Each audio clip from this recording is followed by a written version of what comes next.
I was murdered by Song Chang'en's first love and thrown into the bottom of a lake. If he won't agree to a divorce, then I'll just make him a widower. The truth is, Song Chang'en had already asked for a divorce because of her.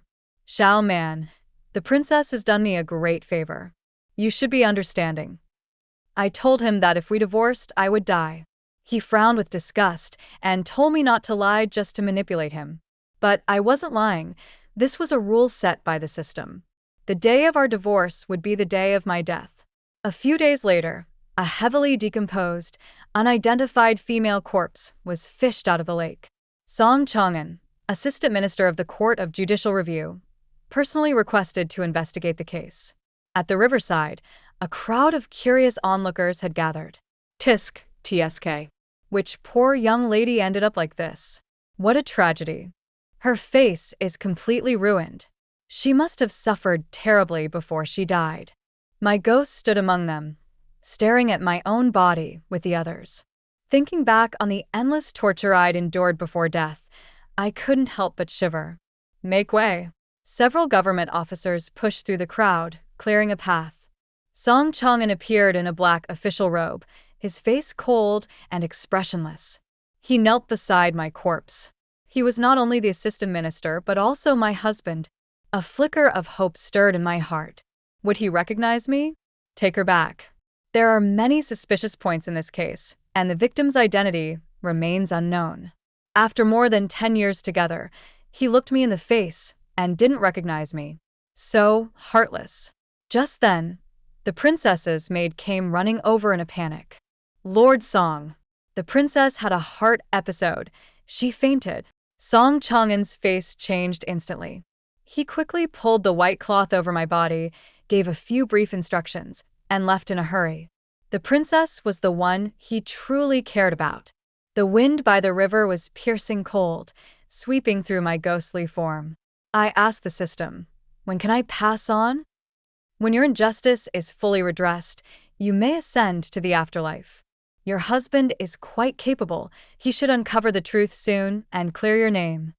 I shook my head and sighed. Even if he finds out it was the princess, he still won't be willing to accept it. Looks like I'm going to be a wandering ghost forever. Song Chang'en didn't return until late that night. No doubt he had stayed to comfort Shinji until she fell asleep before coming back to the court. I followed him into the mortuary and watched him examine my corpse under candlelight. Where's my wife? Still upset with me. Because of Shinji, I hadn't seen him in a long time. He always thought I was just avoiding him. Madam went back to Renan village. She should be returning soon, the guard answered quietly, then asked if he should find another coroner. Why find another coroner? Because I was the only one who handled postmortems at Song Chang'en's side. For autopsies, I only trust Xiao Man. From the day I joined the court, we had solved countless cold cases together. He always spoke highly of my skills.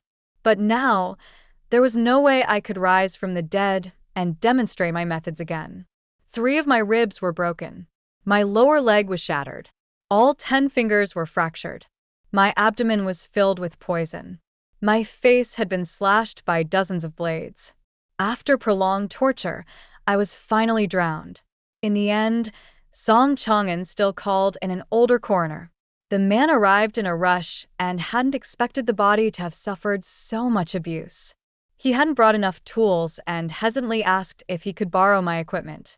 After a moment's silence, Song Chang'en had someone fetch my toolbox.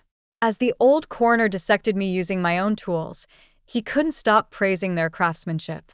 From the large bone-cutting knives to the fine feather brushes, every piece had been handmade by Song Chang'en.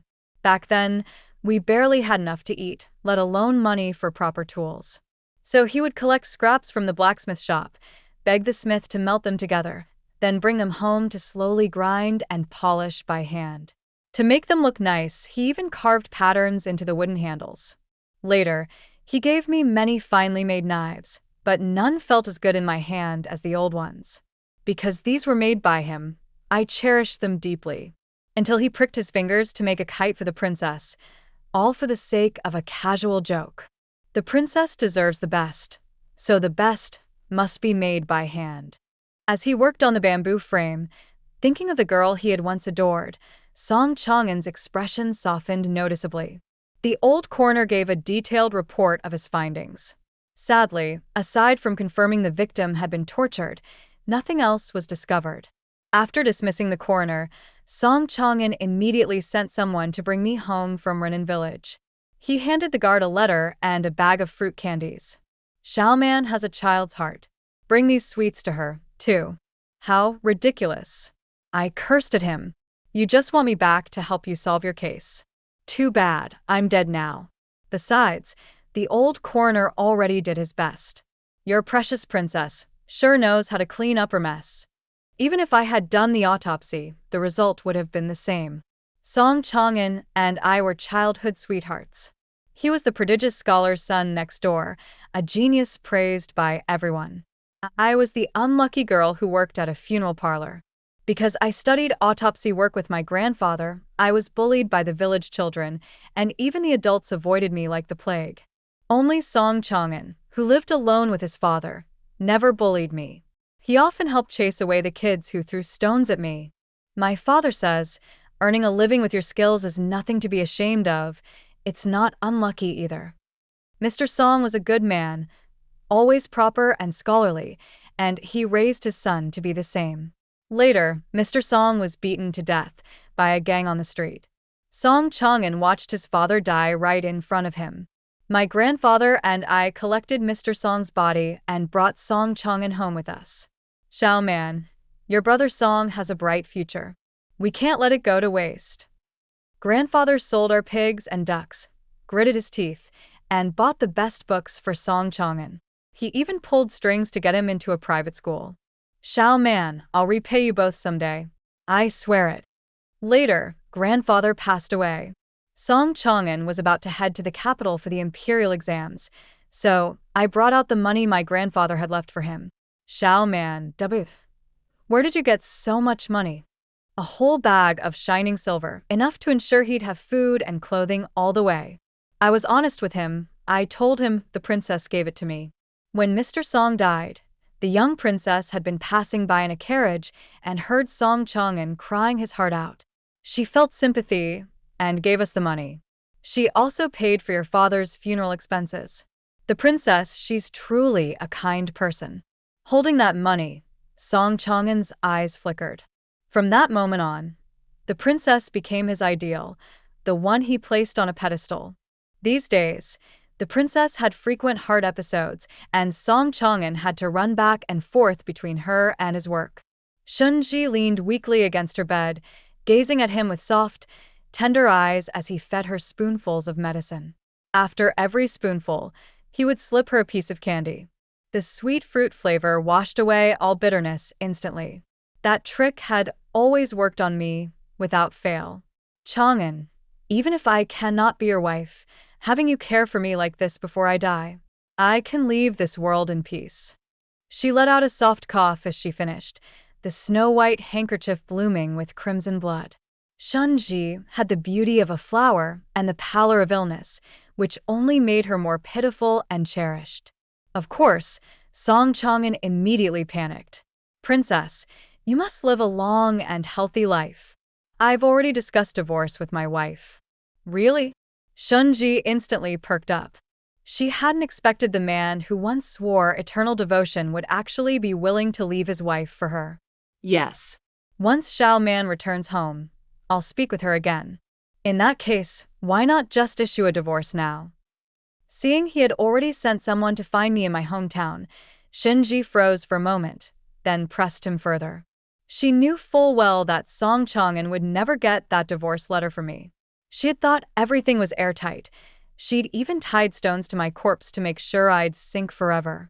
Who could have guessed a sudden flood upstream would send rocks crashing down, slicing through the ropes and allowing my body to be recovered? Fate had somehow intervened, alerting Song Chang'en, who was always meticulous in investigations. Shunji flushed, waiting anxiously for his answer. Yes, I wanted to ask too, if you were already planning to divorce me, why not just do it and spare us all the trouble? Song Chang'en gently set the jade porcelain bowl down and bowed deeply to the princess. I cannot. Xiaoman has done nothing wrong. It's I who have failed her. I stood beside him, watching Song Chang'an, and found it all laughably absurd. I did nothing wrong. So, why was I the one who had to suffer all the humiliation and pain? So, he did know he owed me. What a hypocrite. Shun Ji clearly wasn't satisfied with this answer. You're the youngest top scholar in years, a rising star in court. She's just a coroner, reeking of death. Hardly a match for you. People already criticize you enough. Keeping her by your side will only hinder your future. Even if I don't have much time left, if we marry, at least it'll be a proper union in the eyes of society. Song Chang'an paused, then rose again to bow. My background had always been a source of mockery for him among our colleagues. No official's wife was someone who grew up exposed to corpses, handling the dead. It was the kind of thing even commoners avoided, let alone aristocrats. But back then, Song Chang'an would always respond without hesitation. My wife is the best coroner in the land. She clears the innocent and upholds the law. Which of you men can compare to her? With her courage and character, even I feel unworthy. If anything, I'm the one not good enough for her. Just like what he'd said when we got married, right before he left for the capital exams. To marry a wife like this, 3 lifetimes of good fortune. But now, the woman he had idolized for years was saying the same things as those who had always insulted me. I was curious, how would the eloquent and sharp-tongued Song Chang'an respond now? To be favored by the princess, I'm truly unworthy. Shunji smiled, tears brimming in her eyes. Moved, she actually called him Song Lang in front of the servants. He didn't say a single word in my defense. Every word, every gesture, was to preserve Shinji's dignity and reputation. In front of her, he silently agreed that I was vulgar, unlucky, and disgusting. I asked the system if I could just ascend to the afterlife early. I really didn't want to see any more of this. Nope, that's not allowed. This is how your story is set up. What if there's a twist coming? Furious, I pointed to Song Chang'an, who was fawning over the princess. You really think this lovesick dog is going to clear my name? You think he's really going to go after his precious first love? The system stayed silent for a long time. It probably didn't believe it either. Finally, it responded in a flat mechanical tone. If he hasn't brought you justice within 5 days, the system will apply for additional benefits on your behalf. The first time Song Chang'an met Shinji was at the housewarming banquet of our new home. Back then, he had just topped the imperial exam list. He was the brightest star in the capital. Many came to offer their congratulations. With his hair tied high and dressed in a silver-white robe, he looked even more distinguished than noble sons of great families. Xiaoman, don't be afraid. I'm here. He held my hand tightly and faced the crowd with confidence. Every gesture was thoughtful, every word gentle. Everyone could see how this rising official treasured his wife. A lady had quietly asked me how I managed to train such a good husband. Embarrassed, I lowered my head and replied that he had always been like this. I even felt a bit proud. Just as everyone was sighing with envy and admiration, the princess arrived. Recently, there had been a murder case at her residence, and Song Chang'an had immediately sent people to investigate. Normally, a servant jumping into a well wouldn't warrant involvement from the Court of Judicial Review. But every brick and tile of the princess's manor seemed to matter especially to Song Chang'an.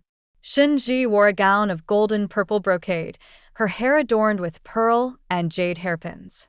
Her bearing was noble and elegant, every glance and movement divine. Her beauty was renowned far and wide. She glanced around the room and finally smiled in a certain direction. My heart skipped a beat. I turned to look at Song Chang'an, who was entertaining guests in that direction. Just like everyone else, there was a flash of amazement in his eyes. And right then, I heard the system's warning alarm ring in my ears. Target's heart is wavering, relationship stability is at risk. It was warning me not to let the bond between us break, or I would die. I'll admit, I panicked the moment that alarm went off. I wasn't afraid of dying. I was just afraid of hearing it say, loud and clear, Song Chang'an no longer loved me. After that, The princess often invited Song Chang'an to her residence under the pretense of being afraid of the death that had occurred there. Frankly, I found such a ridiculous excuse completely incomprehensible. If she's really scared, she could have just hired a Taoist priest to exorcise the spirits. The Court of Judicial Review handles injustice, not ghosts. Since taking office, Song Chang'an had solved many major cases. His Majesty valued him highly and even entrusted him to reopen several old, unsolved cases. He was already working tirelessly, barely setting foot on the ground, and yet, he still made time every day to personally visit the princess's manor. Xiao Man, don't be so narrow-minded. The princess has been weak and frail since childhood. Being a bit timid is perfectly normal. If our presence from the court helps put her mind at ease, isn't that a good thing? He frowned slightly, clearly displeased that I would speak about the princess that way. Perhaps knowing he was in the wrong, he stepped forward and gently embraced me. The princess helped me when I needed it most. If not for her kindness, I wouldn't have had the money to travel to the capital for the exams. Xiao Man, people should know how to be grateful, don't you think? I shoved him away and sneered coldly. Song Chang'an, you know perfectly well whether this is gratitude or a secret affair. He froze, not expecting me to say it so directly, and his expression darkened. Don't talk nonsense. I already have a wife. The princess is a virtuous woman. Our relationship is pure. Xiao Man, have I spoiled you too much? You've become jealous and suspicious to the point of absurdity. You've truly disappointed me. Without waiting for me to respond, he turned, threw on his cloak, and left. Outside, snow was falling heavily. He was headed to the princess's residence. That night, he never came home. The system alarm went off again, but by now I was used to it. The last time it rang was when Song Chang'an proposed a divorce. He hadn't come home that night either, because the princess had finally confessed her feelings to him. She told him she loved him and wanted to marry him before she died. He didn't agree right away, but when he returned, he was absent-minded and hesitant, often on the verge of saying something but stopping himself, until the princess collapsed again. She's gravely ill and may not have much time left. This is her only wish. Xiao Man, I beg you. I was foolish then. I actually felt pity for the princess's tragic fate. Faced with Song Chang'an's desperate plea, I relented. Then let her be a secondary wife, like me. At that, Song Chang'an fell silent. After a long pause, he finally spoke. The princess is of noble birth. How could she be a mere secondary wife? I stared at him, unable to believe those words had come from his mouth. He had once promised never to cast me aside, to stay with me until the end of our days. Now, all it took was a comment about status for him to consider discarding me so easily. Is that your idea, or the princess's? Does she want to be your only wife? I asked with a forced smile, tears falling uncontrollably down my cheeks. Song Chang'an's heart seemed to ache for me. He gently wiped away my tears. Xiao Man, the princess helped me in my time of need. I just want her final moments to be peaceful. Xiao Man, please try to understand. If we divorce, I will die. According to the system's rules, I would die, without a known cause. The tenderness in Song Chang'an's eyes vanished. How can you joke about something as serious as life and death? Once the princess passes, I will immediately restore your status as my wife. After that, you'll be my one and only. I wasn't lying. The truth was, I was murdered by the princess. But he didn't believe me. He thought I was being irrational and dramatic. Even after I was kidnapped and killed by the princess, he still believed I had just run off to my hometown in a fit of anger. A guard rushed in, reporting that my corpse had vanished. The mighty Court of Judicial Review can't even keep track of a single corpse? Enraged, Song Chang'an ordered a full search of the entire premises. Of course, they wouldn't find me. While Song Chang'an was tending to the princess, chatting and feeding her medicine, someone from her residence had already infiltrated the court disguised as a kitchen worker. The room where corpses were stored wasn't heavily guarded, especially when he wasn't around. Patrols were reduced too. Besides, no one had come to claim my body, and my face was unrecognizable. As an unidentified corpse, I was destined for a mass grave. No one paid much attention. My body was stuffed into a burlap sack, disguised as kitchen waste, and smuggled out with ease. Luckily, not everyone at the court was negligent. Someone quickly noticed something odd. A supply cart from the kitchen had clearly been tampered with. The wheel tracks had the unique markings of the court's equipment. With a body and added weight, the wheel left distinct impressions. They sprinkled flour on the ground and followed the tracks, soon locating the culprits. The thieves confessed. They dumped the body in the river. All three bit off their tongues and killed themselves. These were the items found on them, which may help identify who they are. Several coin pouches were neatly laid out on the wooden table. At that moment, it was as if lightning struck Song Chang'an. He stood frozen, limbs stiff. His gaze locked onto the knot tied on one of the pouches. A rarely used wheatear knot, exactly the same as the ones used by the guards at the princess's residence. A faceless corpse. A deliberate attempt by the princess to block the investigation. Countless thoughts crashed over him, and Song Chang'an trembled. He forced himself to breathe steadily and lifted his head, voice hoarse and eyes reddened. "Where is my wife now? Find her. Bring her back." I asked the system whether my body would just rot at the bottom of the river, food for fish and shrimp. This time, Shinji had been careful. She tied nearly 200 pounds of stones to my body. With that kind of weight, I might never surface again. Even if Song Chang'an sent half the court to drag the river, it wouldn't help. "Nope, we'll make sure to return your body to your husband. He must bring you justice no matter what." 3 days later, my corpse was recovered from the river. It was exactly as it had been before. Song Chang'an kept the discovery secret, transporting the body in silence to the hidden cellars of the court. There, he insisted on performing the autopsy himself. Having lived with my family for years, he had picked up some of my grandfather's skills. For the sake of his reputation, grandfather never let him practice publicly, so I handled all the grim work. Now, scalpel in hand, he examined what the old coroner had already inspected.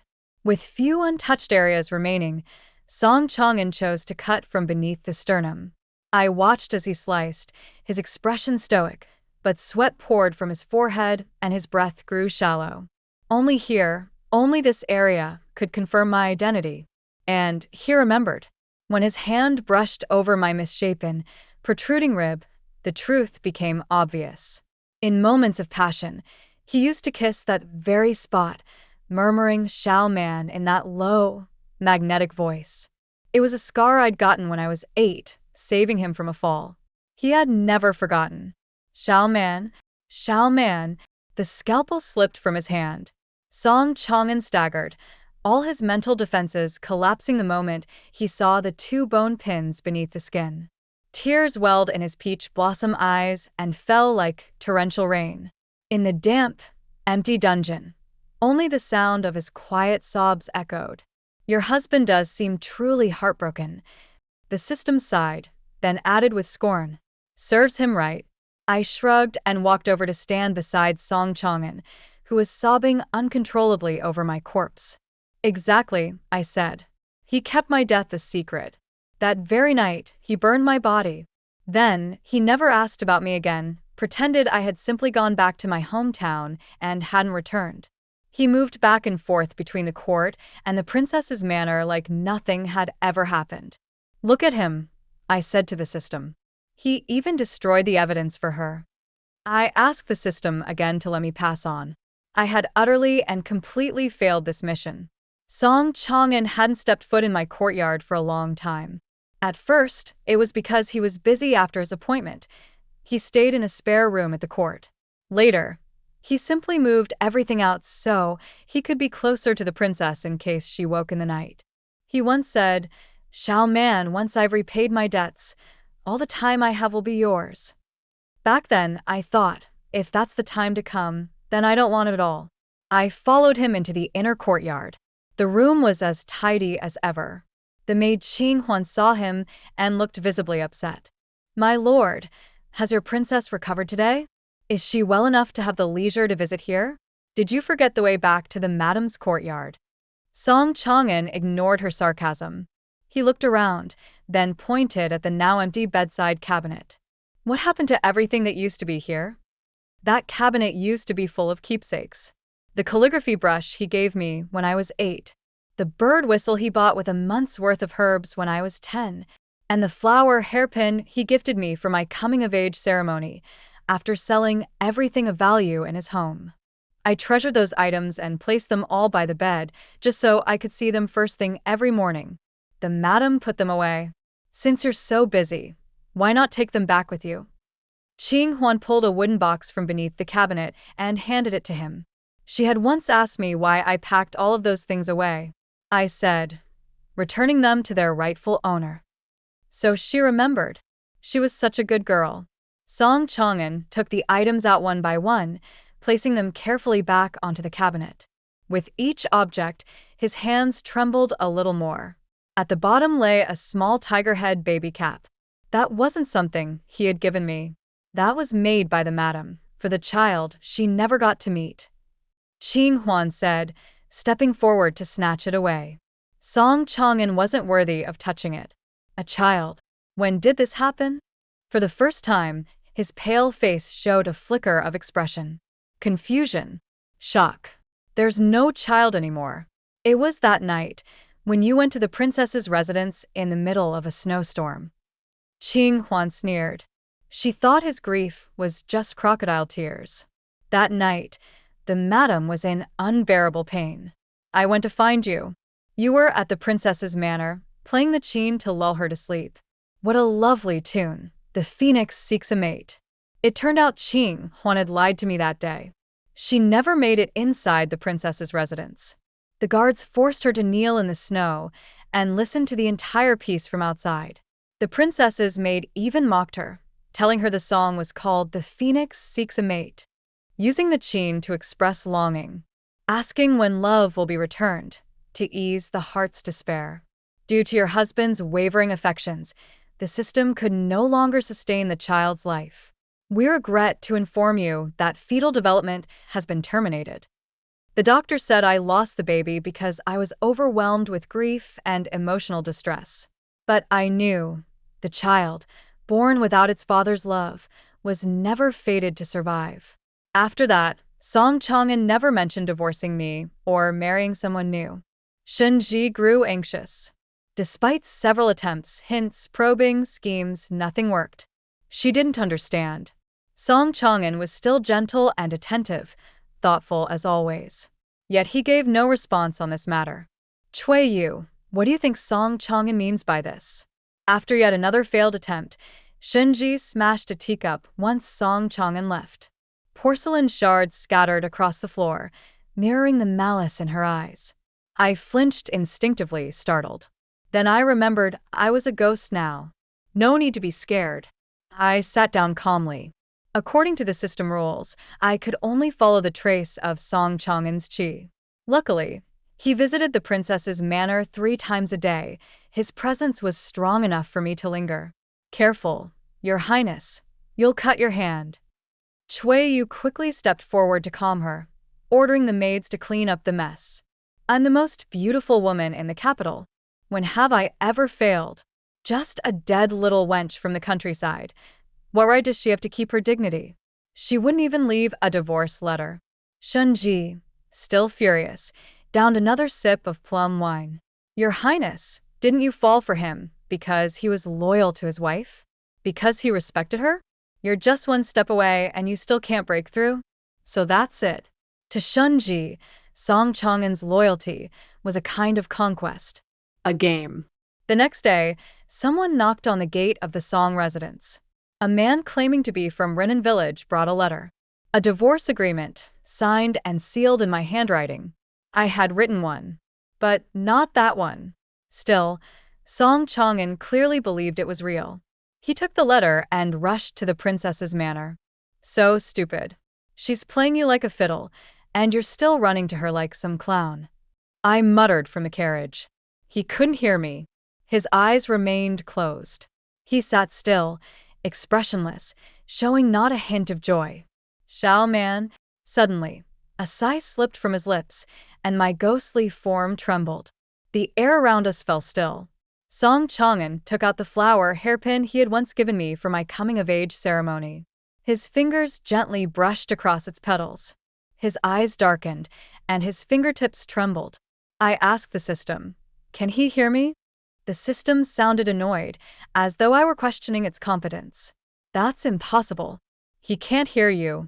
Maybe he's just remembering you." "Is that so? What a shame." "That very hairpin."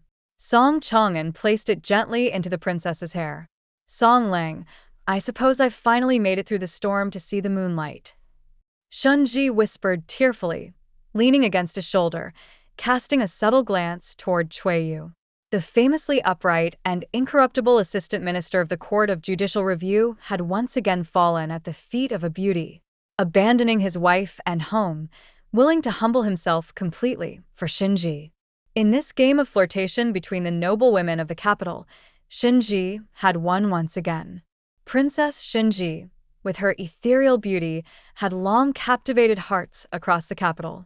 She was a renowned belle among aristocratic circles. But in private, she was the subject of disdain, because behind her facade of grace and refinement, she tangled with countless men. Song Chang'an was just one of many. According to Shinji's plan, she would cut ties with him the very next day. Some things, once obtained, simply lost their appeal. What she truly enjoyed was the thrill of the chase, the itch of unattainable desire. Song Chang'an would become like all the others, tossed aside from the princess's residence the very next day. And she would say, with her usual cool detachment, "So, he fell for me. What's that got to do with me?" Foolish obsession. However, the next day, that embarrassment never fell on Song Chang'an. The princess had genuinely fallen ill. She was plagued by nightmares, screaming in fear all night long. Ghosts. Ghosts, there's a ghost.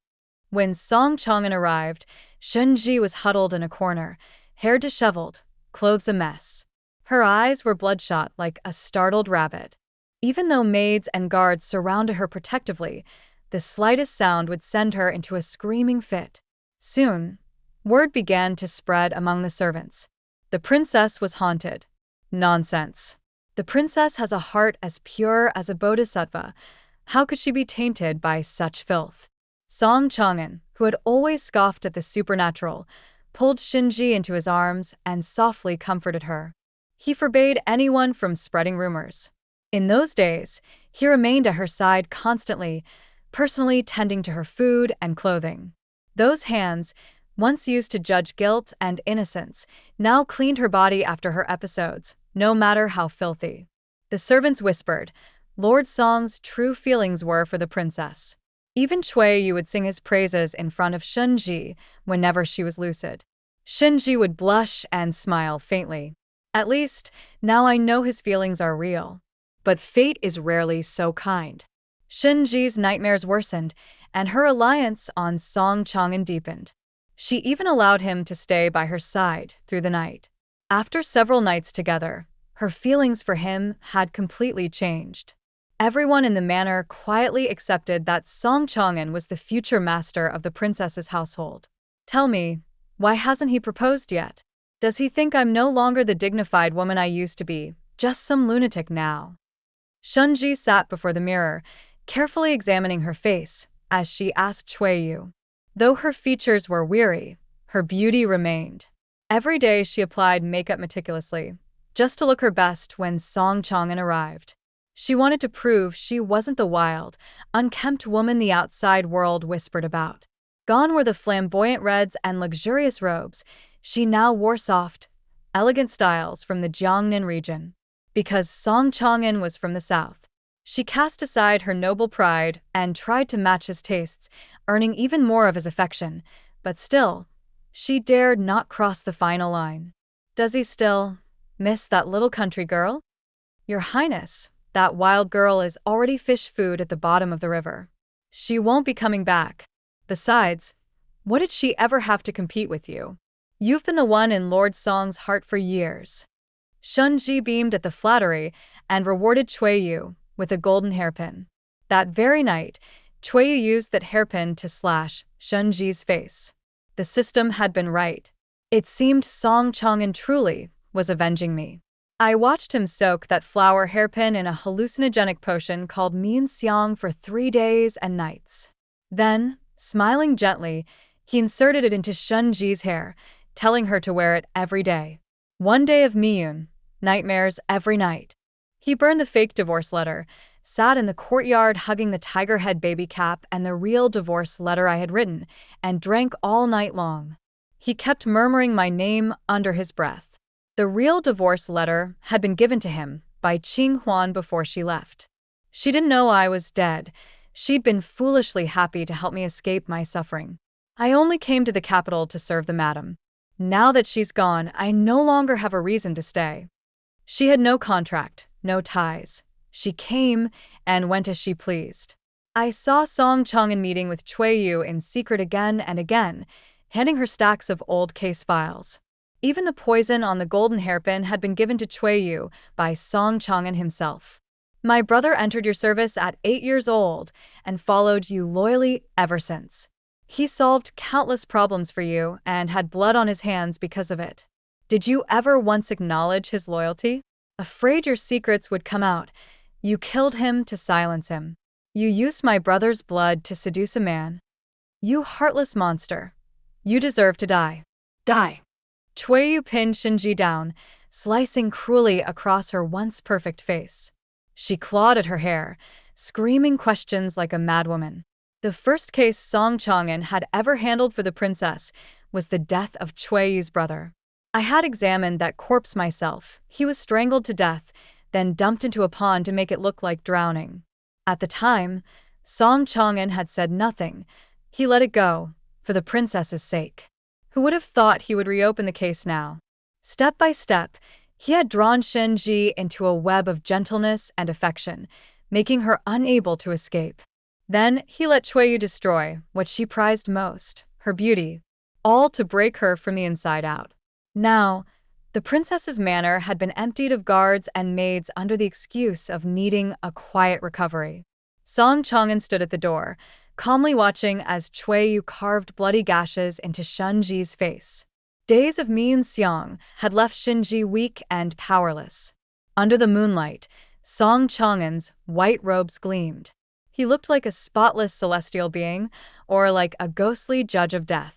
His face was utterly expressionless as Shunji screamed in agony. This was a Song Chang'an I had never seen before. Cold.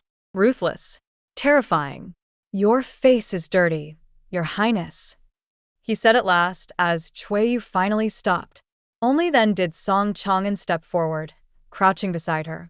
In the mirror, Shinji's face now resembled a demon, utterly horrifying. Ah! She screamed, clutching his sleeve, tears falling as she demanded to know why he had just stood there watching. This was Song Lang, the man who used to treasure her. Because it was fun. He smiled faintly.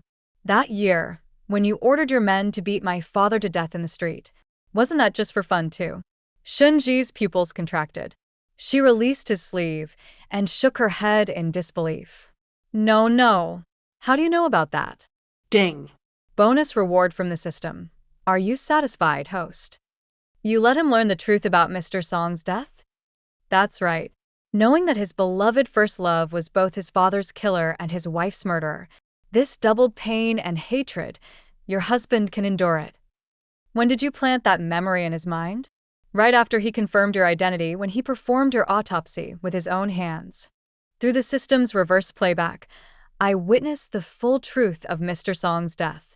On a bustling street, Mr. Song's calligraphy and paintings were ignored by passers-by. Not far away, a noble's carriage had just passed and stopped at the corner. A servant, on orders from inside, approached the stall to inquire about a scroll of white plum blossoms in snow. That was a keepsake from Mr. Song's late wife. Display only, not for sale. After some back and forth, the servant returned empty-handed. Inside the carriage, the arrogant young master let out a sneer. Just kill him. It's a lowborn life anyway. What's he pretending to be so noble for? Remember, break his ribs first, then beat him to death slowly. That's the fun part. When grandfather collected Mr. Song's corpse, he cursed those bastards for their cruelty. Who would have thought that the one behind it all was Shinji? Rumors soon spread through the capital. The once renowned princess had lost her mind and destroyed her own face. The manor that used to overflow with visitors now stood eerily quiet. Some clapped with glee, praising the heavens for their justice and retribution. At that moment, Assistant Minister Song Chang'an submitted a memorial to the emperor, accusing the princess before the imperial court. The charges ranged from the abuse and murder of servants to harming civilians and seducing high-ranking officials. Every crime was listed in painful detail, countless, and impossible to refute. The first charge, attempted murder of a government official's wife. The wife of Assistant Minister Song Chang'an, Liu Xiaoman. The emperor was furious. He ordered the princess's estate raided and stripped Shinji of her noble title, reducing her to a commoner. Shinji had once been the last bloodline of Prince Ing. In the past, no matter how many mistakes she made, the emperor had turned a blind eye out of familial concern. But now, a deranged and disfigured princess was a stain on royal dignity. Song Chang'an's timely accusation gave the court the perfect excuse to erase her from the imperial lineage. The royal family remained spotless. Only Shinji was filthy. The day her estate was raided, a massive fire broke out. Princess Shinji disappeared, rumored to have perished in the flames. But in the Song residence, there was a hidden chamber. It had once been my private autopsy room. Now, it was a prison for the woman who had once been the most beautiful in the capital, Shinji. Her hair was streaked with white, her face permanently ruined. The hairpin Chueyi used had been laced with deadly poison. Her wounds would never heal. Purple-black scars twisted across her skin, covered in crusted scabs. Every month on the 15th, the scabs would fall off and regrow the following month. Each time, the pain was bone-deep, soul-crushing. Every day, Song Chang'an would come to check if she was still alive. He had staged the fire, so Shinji could disappear from the world in name only. But he wouldn't let her die so easily. "Your Highness, we promised to grow old together. You mustn't break your word." He mirrored every cruel torment I had suffered, inflicting it on Shinji piece by piece. It was as if only when she screamed in agony each night could Song Chang'an find a shred of peace. "Congratulations, host. Your husband has avenged you. You may now return home." The system's prompt rang out. I felt a flood of mixed emotions. I could finally pass on. No longer would I have to see Song Chang'an sobbing through the night, clutching my belongings, heartbroken beyond repair. "Xiaoman, I was wrong. Do you hate me that much? Is that why you won't even visit me in my dreams?" He whispered my name with bloodshot eyes as he spoke those words. I was sitting right beside him, but he couldn't see me. The system said if I forgave him, it could arrange a farewell meeting in a dream. I refused. Shinji may be detestable, but does that mean Song Chang'an is blameless? His uncontrollable feelings were real. So was his betrayal. And his selfish longing for tenderness, dressed up as noble repayment, that, too, was real. Now he tortures Shinji only because he finally has a righteous excuse. He's just using that to bury his own guilt. Why should I forgive him? What's wrong is wrong. No matter how hard he tries to make up for it, it's just a cover-up for his sins. A year after the fire at the princess's manor, Assistant Minister Song Chang'an was assassinated. Stabbed multiple times, he died from his wounds. Shinji was rescued from the hidden chamber by remnants of Prince Ying's faction. By then, she was blind, her limbs crippled. At the mass grave, a beggar found a broken hairpin on a male corpse, split in two by a sword. Epilogue. Song Chang'an followed a beam of light to a mirror. In its reflection was the face of the woman he had longed for, day and night. "Xiaoman." In his ears, the voice of the system spoke. "The host has entered her next life. This time, she's very happy. A cottage in the mountains. Leisure, peace, and a partner who cherishes her. Can I see her again?" Song Chang'an asked anxiously, with countless words still left unsaid. "Nope," she said. Cheaters can't be redeemed. Scumbags don't deserve forgiveness. You're about to begin your new life, one she personally requested for you. It's called The Lovesick Fool. The end.